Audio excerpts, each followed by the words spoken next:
Hello and welcome to another episode of Not Too Deep. I'm your host, Grace Helbig. I am so excited. Today I'm talking to Kimiko Glenn, who is truly so wonderful. You might know her from Orange is the New Black. Perhaps you know her from Waitress, the musical.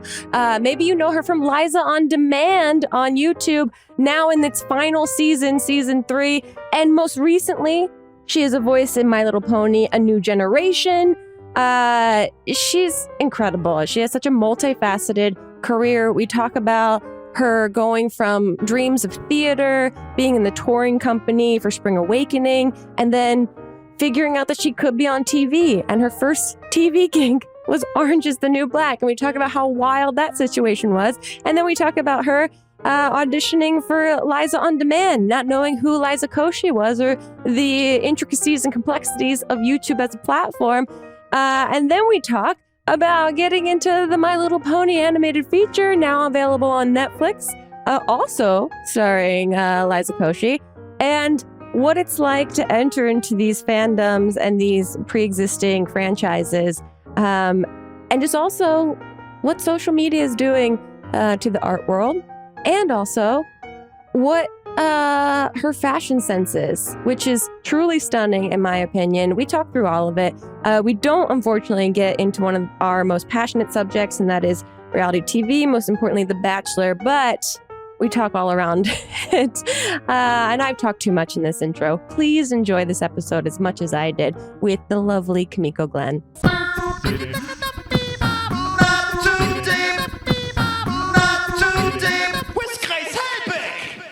How's it going?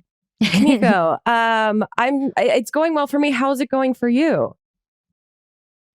It's great. Wait, can I ask a question? I know that you're like, this is your podcast, but is this like, did you get very gay paint to do? Yes, I did. You? You can see how very gay it is. Yes, I'm obsessed with them. I love it. They are incredible. Yeah. If you have I've been following them. If you have a spare wall in your house or anything that you think could possibly be painted, they will do it, and they are incredible. I can't say enough good things about them. I know. I love them online. I followed them during the pandemic. Yeah, same. The same exactly. I mean, they built their whole brand in the pandemic. But this is not about very gay paint, Kimiko. This is about you. Sorry. Wait, okay. I just needed to ask. I have to comment. So you are in your sound studio in your home, which seems apropos because you are everywhere in the voiceover world right now. It's crazy. How did you develop this sound studio? When did this come about? Was this something that you had already put in, or was this because like I'm doing a lot of voiceover stuff and you also are super musical? So like let's make this happen. Yeah, I mean, it's something that like was going to be a bonus room because, you know, before the pandemic, it was like, I don't really have a need for a sound studio, but I was like, maybe I'll make one for my auditions, you know, because like locking myself in a closet was actually not. I bought this place. There wasn't a lot of closet space. It's like it's really claustrophobic. So it wasn't working for me. I was like really doing everything on my iPhone under a blanket. I was like, I got to get a little more professional with this, like in a situation where I can at least like, you know, be in a sitting up position to like record my stuff. So I was going to do this, but then the pandemic hit and I was recording out of Airbnbs and they're like, the sound is terrible. We need the sound to be better. And I was like, oh my God. And so this became like the priority. So I was renovating my new place and I just sort of started working on this more so than the actual house itself. So yeah, it kind of is like makeshift. It's like Joann's sale fabric and like Home Depot like insulation. I feel like you went from being under a blanket to suddenly in a professional studio. And also, if it's DIY, it looks fantastic. I would love to watch the IGTV series of you making this happen. Yeah, I mean, no one really sees this wall. But it's like so messy in here. Like I sort of did a good job of making it look like it's clean. Perfect. But this wall is really cool. There's like these hexagonal shaped panels that are like, you can do Sherman-Williams like color match or something. And so they're all kind of like different shades of pink and like honeycomb, and then there's like pendant lighting. It's kind of cute. But I was like, I do so much of this stuff. Like I just want a place where I feel good staying in here for like 4 hours at a time. Yeah. Well, okay. That lends itself to what I want to talk to you about is that you have, I feel like, worked in every capacity of like artistic genre that there is. I mean, you've done Broadway, you've done TV, film, voiceover. Like, is there one space that you feel most like connected to? Or when you wanted to get into entertainment, was it like, I want to do everything? Yeah. I mean, like when I first started doing this, it was like theater and theater only. I was like obsessed with singing and being on stage, but I didn't really like know what my options were, you know? Sure.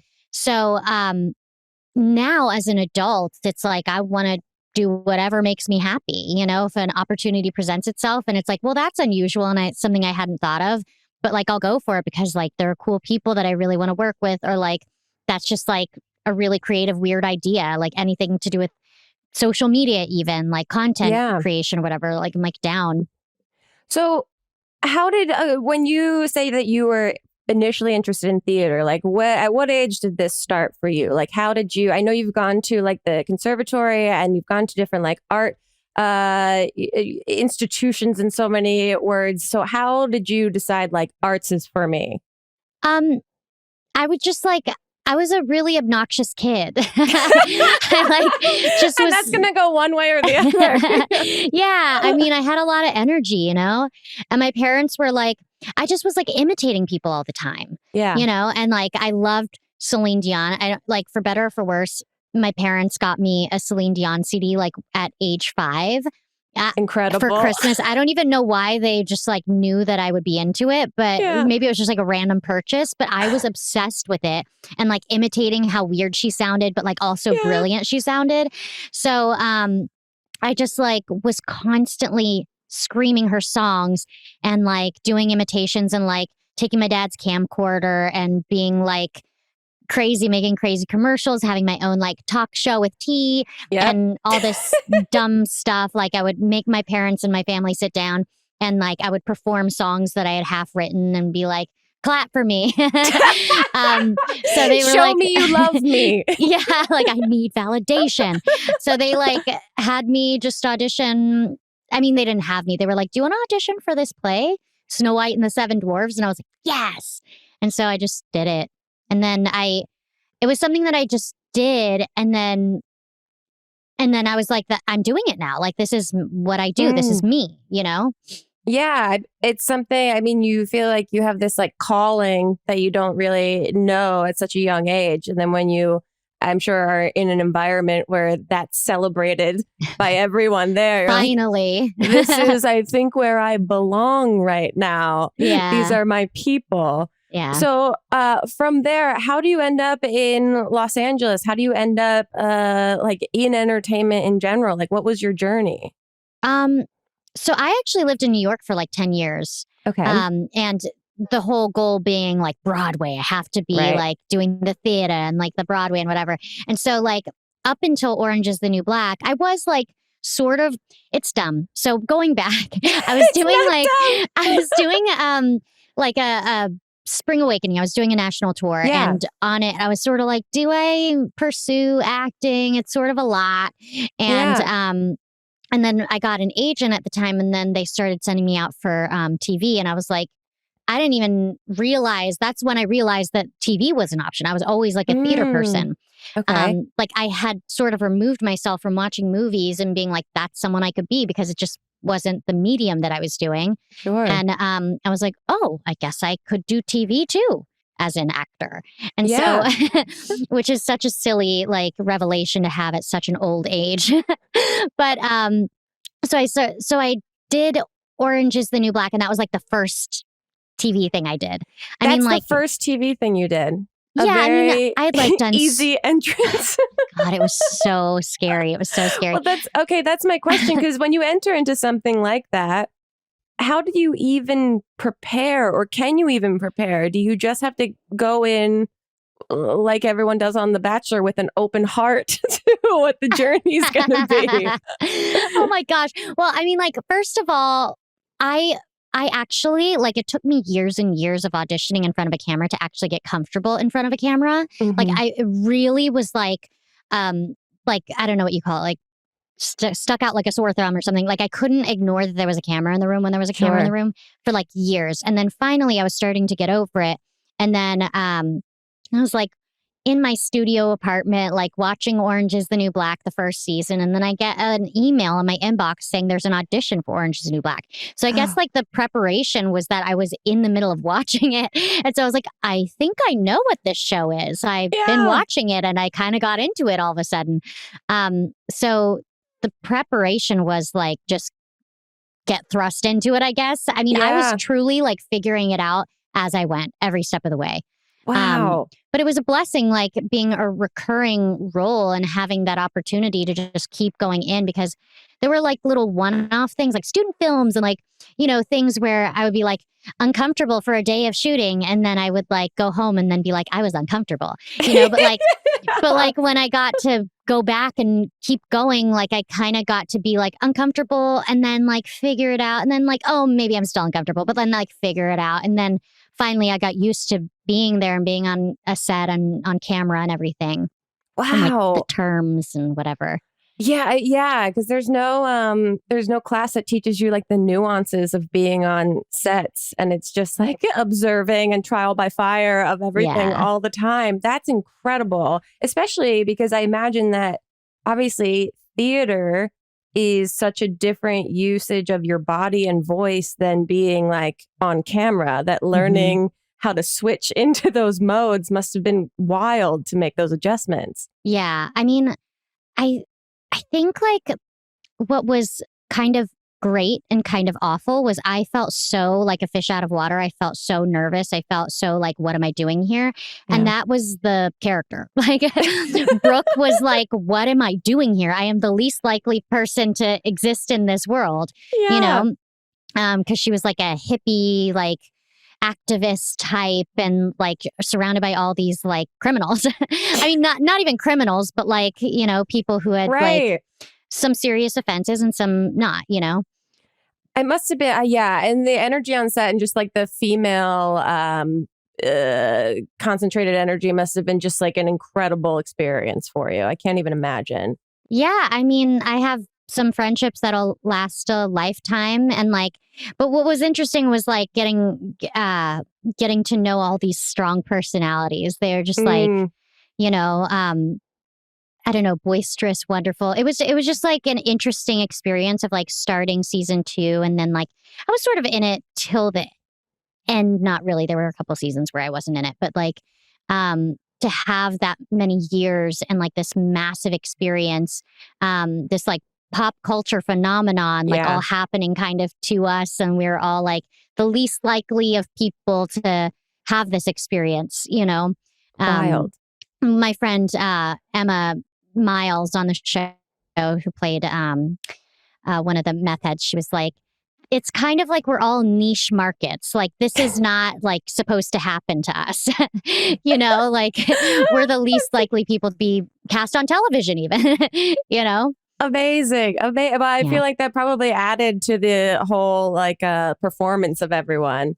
But you go from that, and we're in now like Liza On Demand territory, which is still season 3 just got announced. And so what was that experience like? What was that call like? Were you watching Liza videos and then suddenly got the audition for Liza On Demand? You know, it's so funny. What drives me is like whatever's going to make me happiest, you know, and I was really in a time in my life where I just needed a comedy. I was like thirsty for, you know, a comedy, and I just loved the script. I thought it was so smart and so funny. And I was like, and this character has like an Instagram famous dog. I get to interact with dogs all day. Oh my gosh, this is amazing. And so I had no idea who Liza Koshy was. And I was just like, oh, she's like cute and fun. Like, who is this person? And then I like obviously went on Instagram and I was like, whoa, wait, what? Like, what? Because I wasn't like really on YouTube very much either. Sure, like, I think yeah. I had DIY'd like how to change my toilet seat one time. I've Like also DIY'd that on YouTube. truly, I've done it twice. And then the second time I caved and just hired a handyman. I was like, I can't do this anymore. Like, I need to outsource this. But anyway, yeah. So I didn't really know her, and then for the final audition, we were both like 30 minutes late. I brought my dog into the casting office. I was like, this is my Bark Paul, like the dog that I have. And I desperately, by the way, like more than anything, wanted him to be cast. And I was like, you don't even have to cast me. Can you please just cast my dog? Like, I want him to be a star. And I want free dog food for life. As a dog momager, kind of. Yeah, that's the perfect way to do that. Yeah, but we were both like flustered on this Skype call together. And then she was like, I think we need like a conversation. So she called me later that night, like a FaceTime, and I like introduced her to my cat. I was like laying on my bed. I'm like, yeah, I've been in New York, but I really want to be in LA and da da da da da. And then she was like, I think she's cool. And then like, I don't know, we just started this show together. And it's so funny because I started out as a guest star. And, oh, really? Okay. Yeah. And then it sort of evolved, and I think our connection as a trio really clicked, and Hugely. yeah, our friendship just like grew. And I don't know, I'm so grateful for that job because it brought me so many years of laughter and ridiculousness, and I don't know, brain exercises. I mean, like spitting out those lines at a certain speed is so hard. So impressive. But I don't know, it just like, I love that show. It's so fun. I'm a little bummed that it's the last season, but I think it needs to live on to be, what it is. Yeah, it'll live on in the lore of the YouTube history. It'll live in the mythology of everything. But also it must be interesting to go from a show, that you're walking into that becomes this like groundbreaking female series in traditional, and then to go to a show in new media and experience what like the fan base is there. Was that, oh my gosh. Yeah, what was that like for you? Well, it was a revelation. I mean, like, I didn't know, I didn't really understand why Liza was famous, honestly. Like, and I don't say that with any disrespect. I mean, I think she's like the hardest working woman in show business. Like, she is so talented. She's such a wonderful comedian. But like, I didn't understand the culture and the platform really. And then through her, I started like going to VidCon and stuff like that. That was actually the first time where I realized she was famous, like she was like Beyonce. Because I had never been out with her. Like I was always just on set with her. And then we'd have like a quiet little, moment outside or like in her house or like, getting coffee real quick. But like, I didn't realize walking down the street with her or like, just casual things would get us killed and mobbed. Like it was like this is like Ariana Grande type fame. This is crazy. Insane. And it's hard to explain. It's still hard to explain. Yeah, people feel attached to you. People feel like they own you in a certain way because they've given you views and whatever, but also like she got famous for being herself, like her personality, and like people on YouTube get famous for being themselves.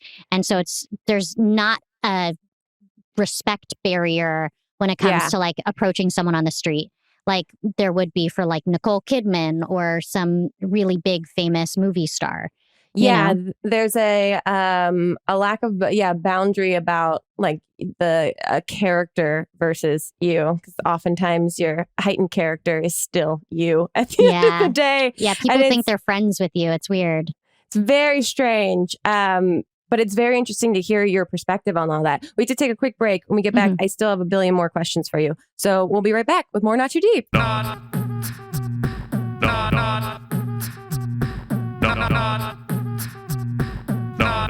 Too Deep with Grace Helbig. Hello, listeners. Grace Helbig here, wanting to say two things. A big thank you for listening to the podcast. If you're a regular listener, if this is your first time listening, welcome and thank you.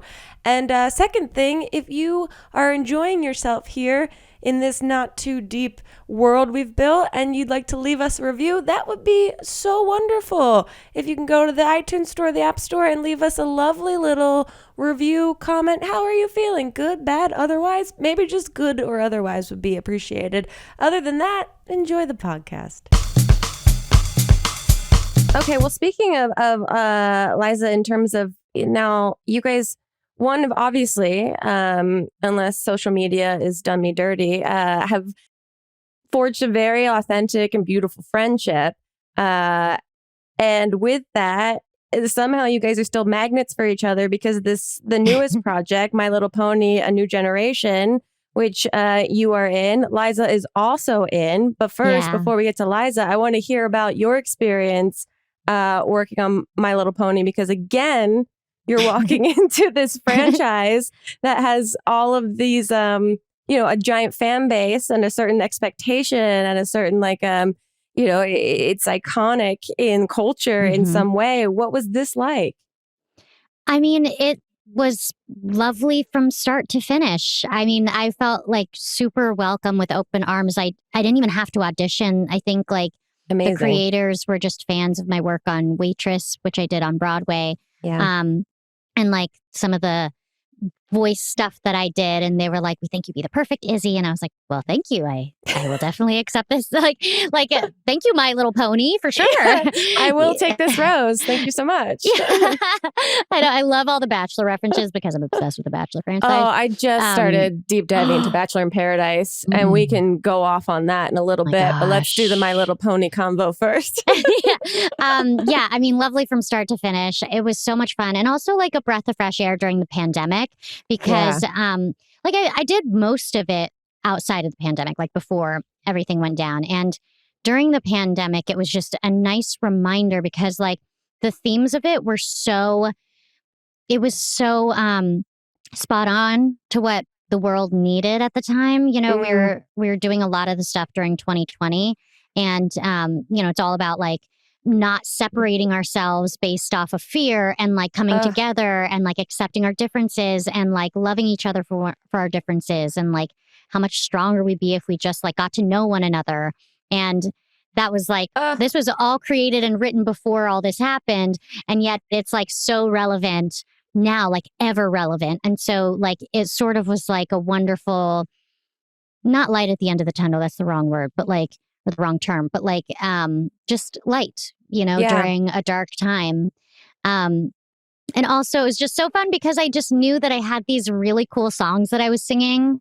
Fit right in was the first thing I heard, and I was like, this is the coolest song ever. I don't know. My friends are like, it will not leave my head. And then they added the I'm Looking Out For You song, which I think was just such a cute, beautiful moment. It was kind of an emotional moment. It pulled at your heartstrings, even though they had just gotten to know each other. And it was this burgeoning new friendship. And I don't know, it's just such a sweet moment. I loved every second of it. How has the response been? Because like you said, it's touching on themes that everyone needs right now. Togetherness, friendship, all of that. And obviously there's brony culture. There's very, deep My Little Pony fandom. What has the response been for you? People have loved it as far as I know, which is wonderful. I mean, I know I loved it when I saw it. I think I'm a pretty good judge of, whether something's all right or going to work or whatever. Right. But also my friends who are my age or older love it too. They watch it and they're great. My friend, she came over one time to watch it with me for the first time, kind of when it was still in, some of the coloring hadn't been done. There were certain scratch vocals, there was still a watermark on it. And she was watching it with me. And I went away at one point to put something away in the kitchen. I went to the bathroom. I came back and she was full on so invested. And I was I'm amazed. It was midnight. And I'm I can't believe you're awake right now. And she's it's so good. I love it. I'm obsessed. It's so good. Everyone needs it. It's a Yeah. dose of like sugar medicine for everyone. Yeah. That's incredible. And also just, something that speaks, in what looks like childish terms, but has these like timeless and very mature messages embedded within it. That's so cool. Yeah. I honestly think it'll stand the test of time. It's like the How music is fun. of now, but also like it's theater in a way, and like the message is so universal and so timeless. It's really great. That's so exciting. So if anyone hasn't seen it yet, it's on Netflix now. Go get your eyeballs on it, get your tissues ready. And also, you and Liza got to promote and do some press for this together. And you guys have the craziest, best style I've ever seen of any human beings. And I am obsessed with it, inspired by it, intimidated by it. Stop. How you have such a great like eye for what is fun and playful and fashionable, but then you also have like a kind of a funny like sarcasm about getting dressed up. I'm curious, how do you describe your style? Okay, well, first of all, I have to give a shout out to my stylist because she's amazing and really the one who puts a lot of these things together. I mean, the whole like look like I'm like kind of conceiving of like what the makeup should be, what the hair should be, what, like the vibe of the accessories should be in a way. I mean, like my stylist is amazing. Laura Sophie Cox. But and I just started working with her. But yeah, and Liza's always been, I mean, like she can throw on anything in her closet and look like a superstar. It's pretty wild. But the two of you together, it looks like one, I wonder how much you talk before events and before press things on who's wearing what and et cetera. But two, just together, I'm like, this is so fun. They just look fun all the time. Well, I mean, it does help that we're promoting My Little Pony. Yeah, that's true. That's true. I think like it really gives like so much liberty to like color, like just be out there, get like some feathers in there, like do neon, like she also introduced me to her nail person, which I don't think you can really see what's going on with my nails, but they're like, but they look cool.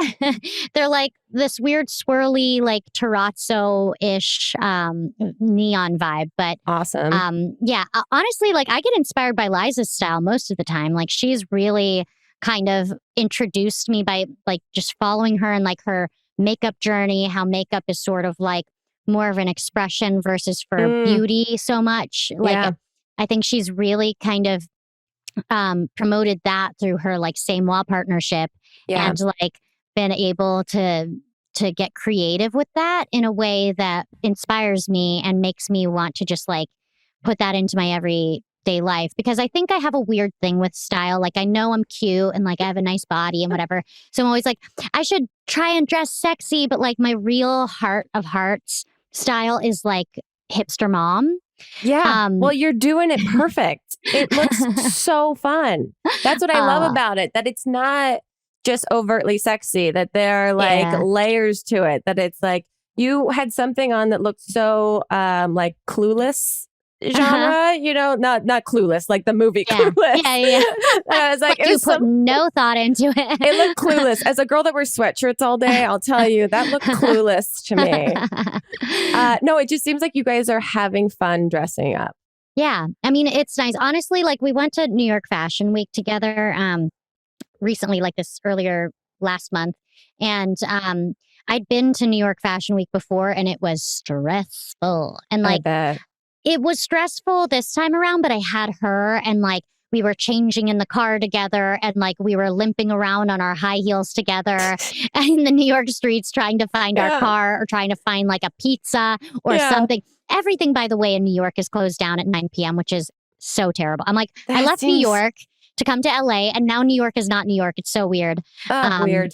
Tangent, but but like it's been really fun, and just having her by my side has been so wonderful. I love an excuse to hang out with one of my best friends, like a working excuse where we get to like look cute and glamorous and whatever. But I just hope we get to continue to work together for years and years and years. Some excuse. I just love her. Manifest. Yeah. Okay, Kimiko, I'm going to get into the two questions that I ask every single guest that is on the podcast. The first is, who, alive or dead, would you most like to throw cold spaghetti at? Oh my gosh. Yeah, I know. Oh my gosh. Well, like a lot of political figures probably. Yep. Definitely Trump. I mean, Yeah. he's the first person who came to my mind. And Jeffrey Epstein. Oh, yeah. Big time. Ooh, yeah. Ooh, not even going to get into that one. Yeah, we don't have to. I think I feel you deeply on that one. Yeah. Okay, the other question I ask every single guest is to tell us your worst pants shitting story, or oh no, or like a bathroom emergency, but you can only use 3 words or 3 small phrases to describe the event. So, for example, mine is college jogging front lawn. Oh. Oh. Okay. I mean, this is like not appropriate. I think my parents, like, I should encourage my parents not to listen to this. I mean, you're choosing the words in which you describe this event, so we don't have to know the entirety of it. Okay.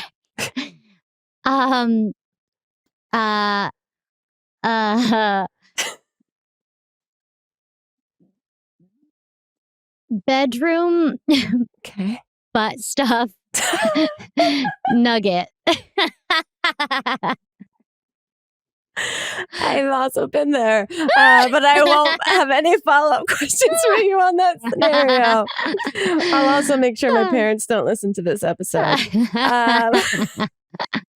Thank you for that. And now we get into a section called Deep and Hot, where I ask you a deep question that we have prepared for you, and also for a hot take on kind of like a question/subject that we have also prepared for you.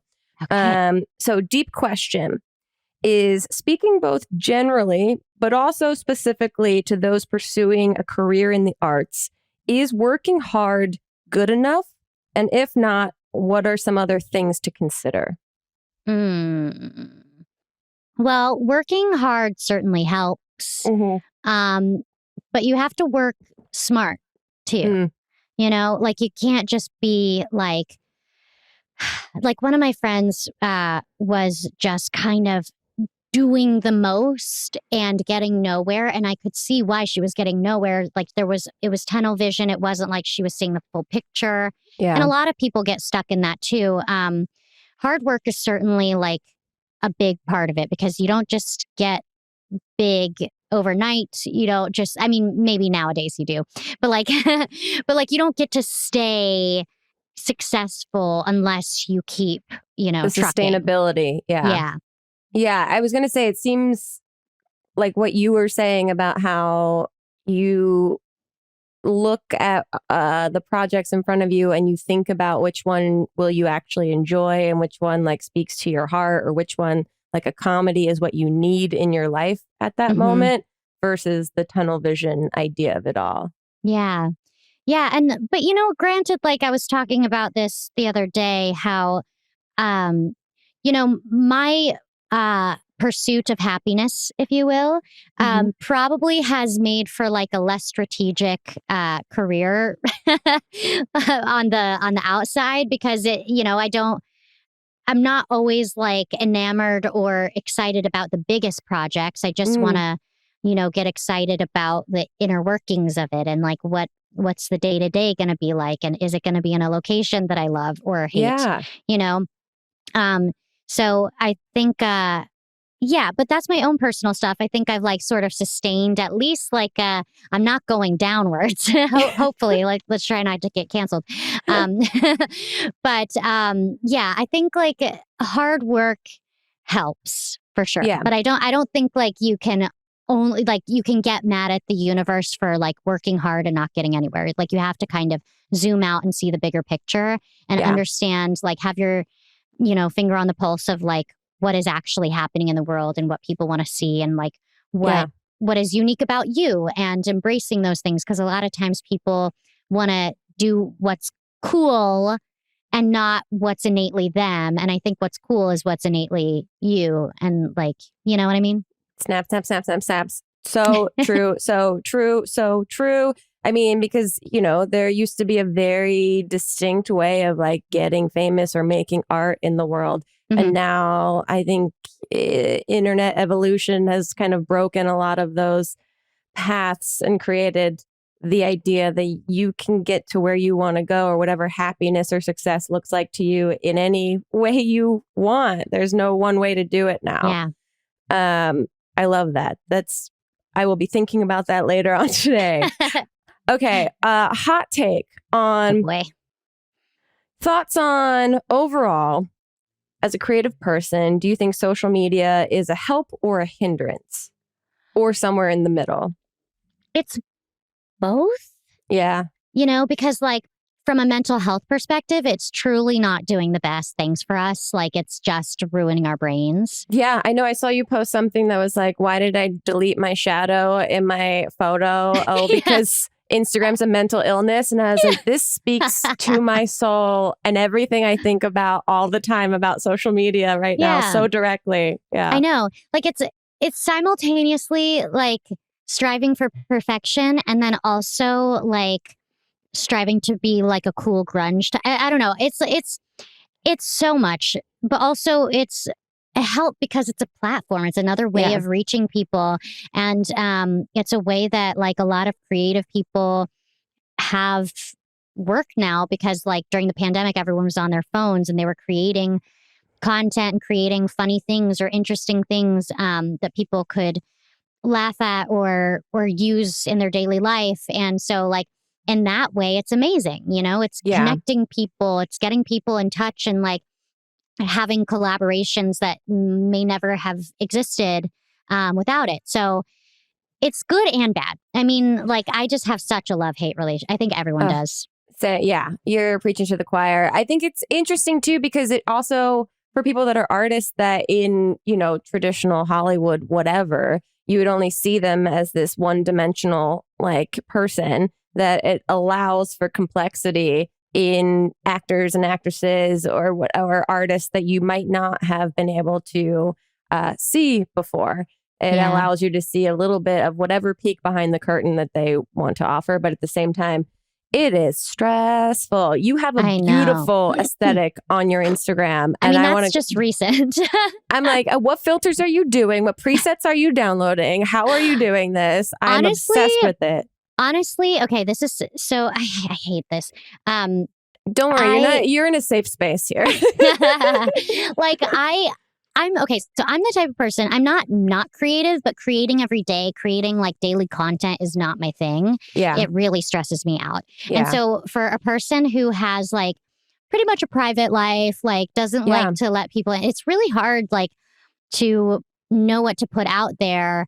And I know I need to have like an existence online, but like wanting to protect myself and like, keep your private life private. There's a world in which you are allowed to be out online and then also behind the scenes private offline. I know. I think a lot of people like nowadays especially are just constantly thinking about, is this content while they're living their lives? And like, I hate that. And so like I just like refuse to think that way. And so I am never getting content, which is a problem for social media. But like, I don't know. I think with all the press stuff, it's just been really easy for me to just have because like all the designers and like all the people getting me ready like need it and like it would help them. And so like the incentive is to, help the people who made me look this beautiful. Of course.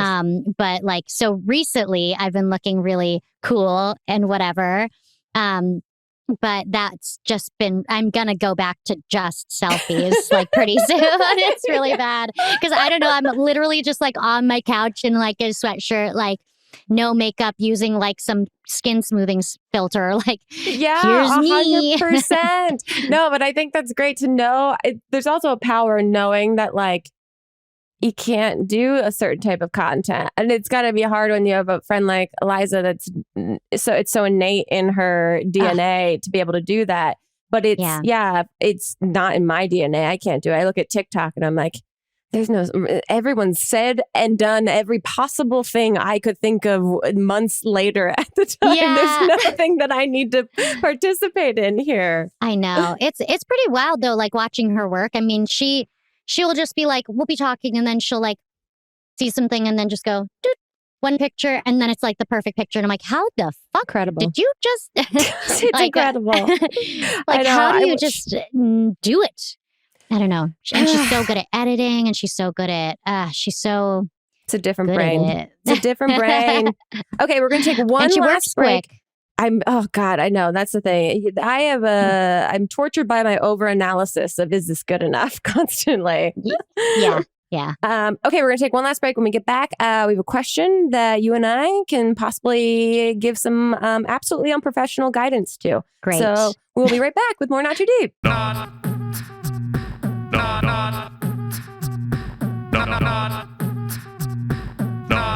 too deep with Grace Helbig.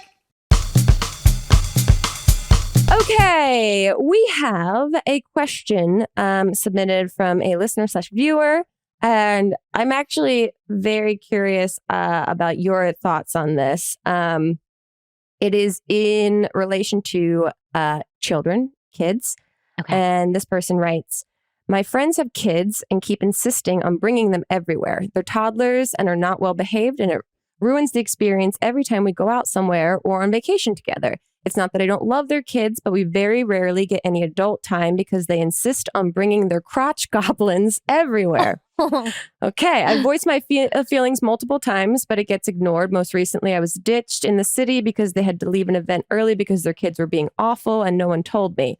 I also threw a holiday party for us last year that I planned for a month and took off for. I said no kids. They ignored me, brought their kids, and they all ended up leaving after 2 hours because of the kids. Oh, and everything gosh. I planned went to waste. I don't know what to do at this point. Well, that was in depth. I wasn't Very expecting in-depth. such an in-depth recount, but like their friends sound well, either they can't afford a nanny, which, Right. you know, but it sounds like they need to have a conversation. I mean, it sucks that they said no kids and then they ignored that. Yeah. So there might be a deeper friendship conversation here. Mhm. And look, I don't have kids, so I can't speak to what the parents of the kids might be experiencing by the idea of like maybe they're uncomfortable leaving them with a babysitter or something. They gotta get comfortable with that. I mean, like, there's no life in which you can have your kids everywhere you go. Right. And it's You like, know? do you have an intervention where you show up at the house with a nanny or a babysitter in tow? And you say, this person's going to watch the kids in the other room and we're all going to have a conversation and we're in your house now and this is how it has to happen. Or at what point do you say, my friends are raising kids and they won't have time to do what I want to do anymore. And I need to start like making amends with that in some way. There's a middle ground, I think. Yeah. You know? Yeah. Like, I think you don't ambush, but you go like, hey, dude or dudette. Yeah. That was the cheesiest thing I've ever said. You have to, sit them down and be honest and be like, listen, like, I love you. I love your kids. It's just like, even if you don't, you can lie. Yeah, you can just white lies. It's it's honestly the key to successful friendships. Don't tell my friends that.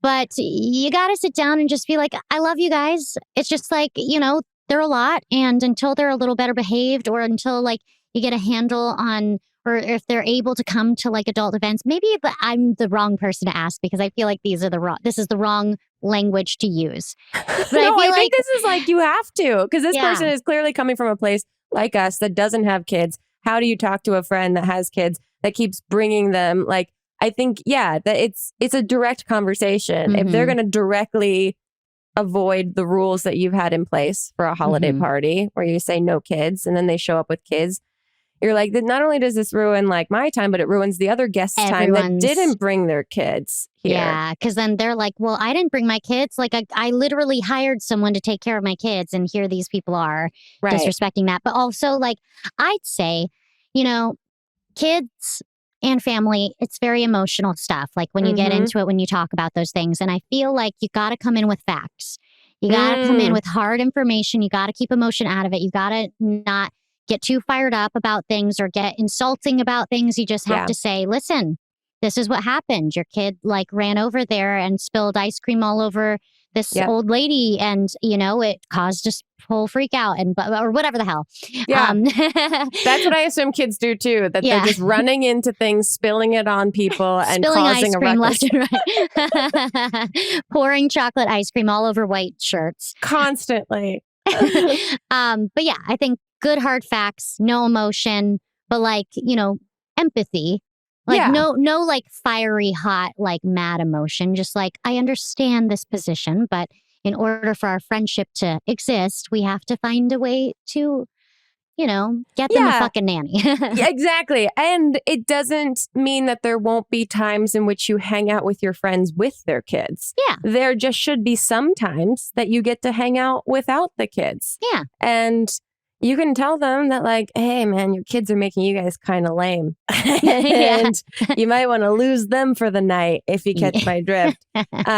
Also, maybe like a crowdsource to get a babysitter for them. Who knows? Yeah, a little GoFundMe, a little, Yeah. piggy bank. Are they old enough to go to camp? Can they be, are there activities that you can sign the kids up for? And now the parents get a night off.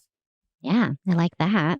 Anyway, I think that as two people that don't have children, I think we gave some really solid advice to people with kids. Those. But I do think that you're valid in being annoyed by this. There is a validity in being annoyed and going like, hey, my friendship boundaries don't exist every time I try to set them up. And I like don't know how. Like kids shouldn't be the caveat that like destroy every boundary all the time.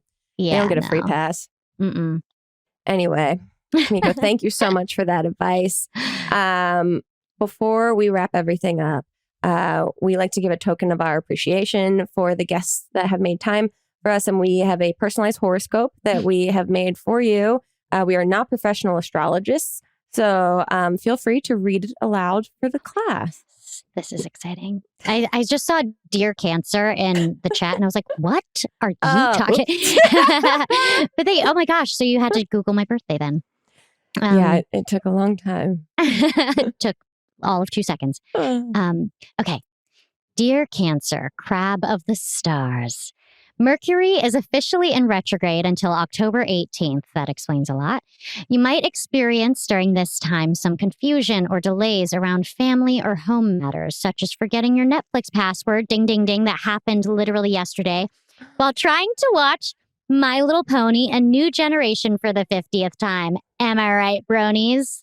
Love that. There we go. Wait, you actually lost your Netflix password the other day? Yeah. I was trying to log in to like, I don't know, watch something that Netflix had sent me and I couldn't figure it out. And then they just sent me a download link instead. And I was like, well, I guess I'll never log into Netflix again. That's it. So you had to actually tell them that you couldn't log into your Netflix while Netflix was sending you something. Yeah, they're like, here's the pin. I'm like, I don't know my Netflix password. And they're like, here's a Google Drive.